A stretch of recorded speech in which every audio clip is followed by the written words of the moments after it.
মাগুরায় ৮ বছরের শিশুকে ধর্ষণের ঘটনায় জড়িতদের সর্বোচ্চ শাস্তির দাবিতে মধ্যরাতে ঢাকা বিশ্ববিদ্যালয় ক্যাম্পাসে বিক্ষোভ করেছেন ছাত্রীরা। শনিবার দিনগত রাত 12:30টার দিকে বিশ্ববিদ্যালয়ের কবি সুফিয়া কামাল হল থেকে বিক্ষোভ মিছিল নিয়ে বের হন তারা।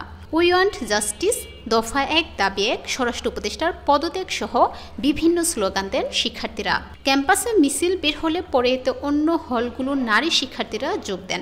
শেষ খবর পাওয়া পর্যন্ত রাত ১টার দিকে রাজু ভাস্কর্যের পাদদেশে জড়ো হয়ে তাদের বিক্ষোভ করতে দেখা গেছে। বিক্ষোভে অংশ নেওয়া ছাত্রীরা বলেন, দেশে শিশু থেকে বৃদ্ধা কেউ ধর্ষকদের হাত থেকে রেহাই পাচ্ছে না। ধর্ষকদের গ্রেফতার করার পর তাদের বিচার হয় কিনা তা আমরা জানতে পারি না। দেখা যায় ধর্ষকরা জামিন পেয়ে বাইরে অবাধে চলাফেরা করে। ধর্ষকদের শাস্তি সংবিধানে লিপিবদ্ধ থাকলেও তা বাস্তবায়ন হতে দেখি না।